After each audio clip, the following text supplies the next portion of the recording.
माननीय प्रधानमंत्री से अपील करते हैं, फिर मैं तो रोज अपील कर रहा हूँ कि आपका बोलते हृदय बड़ा है, बड़ा हृदय कीजिए और हमें एमएसपी खरीद की गारंटी का कानून बना के दीजिए। जब लोकसभा का कार्यकाल समाप्त हो गया है तब कानून की मांग थोड़ी तकनीकी दृष्टि से विचित्र है।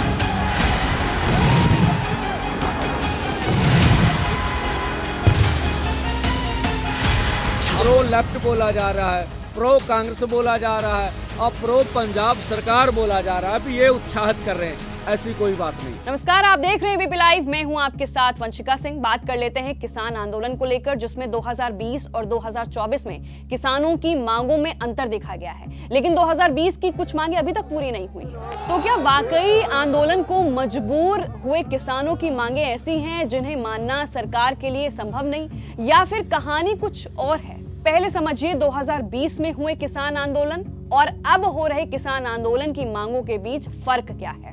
2020 और 2024 में किसान की मांगों में क्या बदलाव है? 2020 में 3 कृषि कानून की वापसी सहित 5 प्रमुख मांग।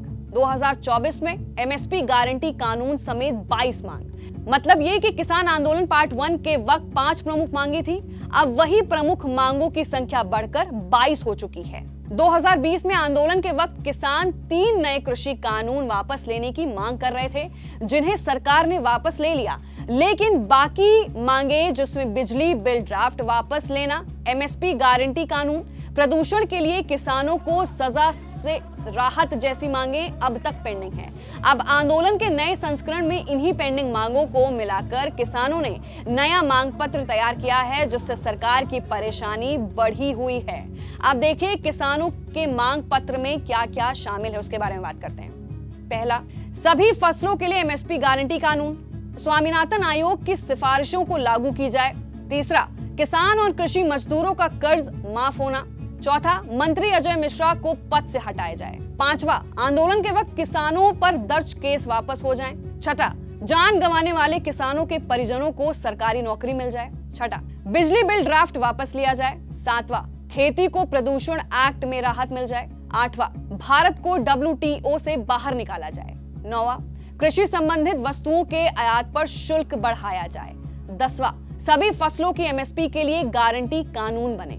11वां, स्वामीनाथन आयोग की सिफारिशों को लागू किया जाए।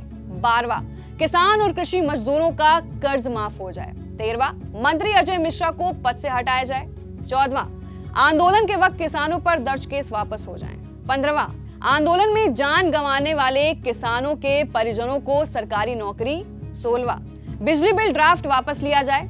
17वां, खेती को प्रदूषण एक्ट में राहत मिल जाए।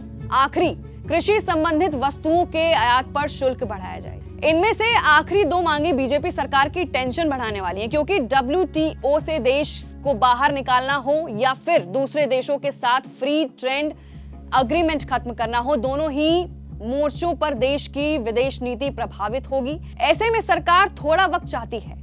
इसके अलावा एक परेशानी ये भी है कि कुछ ही दिनों में चुनाव होने हैं। अलबत्ता इस समय एमएसपी की गारंटी के लिए कानून संभव नहीं है। हालांकि बीजेपी सरकार और बीजेपी नेताओं के इन तर्कों से किसान सहमत नहीं है। किसान नेता सरवन सिंह पंढेर का कहना है कि हम सिर्फ एमएसपी की कानूनी गारंटी चाहते हैं और चाहते हैं कि किसानों का कर्ज माफ हो जाए। इसी बीच किसान और सरकार दोनों के बीच एक पेच फंसा रहा है। किसान एमएसपी के लिए कानूनी गारंटी चाहते हैं और सरकार उच्च स्तरीय कमेटी बनाने की बात कर रही है। किसान कह रहे हैं कि उन्हें कमेटी से कोई उम्मीद नहीं है, जबकि सरकार की दलील है कानून पर जल्दबाजी ठीक नहीं है।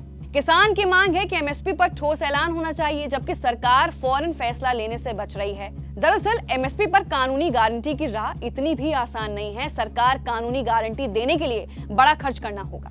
लेकिन इसी बीच बड़ा सवाल है कि एमएसपी पर कानून क्यों मुश्किल है सरकार के लिए। 24 फसलों की खरीद के लिए 10 लाख करोड़ रुपए जरूरी हैं। दूसरी, इंफ्रास्ट्रक्चर पर खर्च सालाना 11 लाख करोड़ रुपए है। तीसरी, 45 लाख करोड़ के बजट खर्च में एमएसपी कानून मुश्किल। पहली मुश्किल यह है कि 24 फसलों की खरीद के लिए करीब 10 लाख करोड़ रुपए खर्च करने होंगे। दूसरा है वही इंफ्रास्ट्रक्चर पर हर सालाना 11 लाख करोड़ रुपए का खर्च आएगा। तीसरा, एमएसपी की कानूनी गारंटी देने पर करीब 45 लाख करोड़ तक खर्च हो सकता है।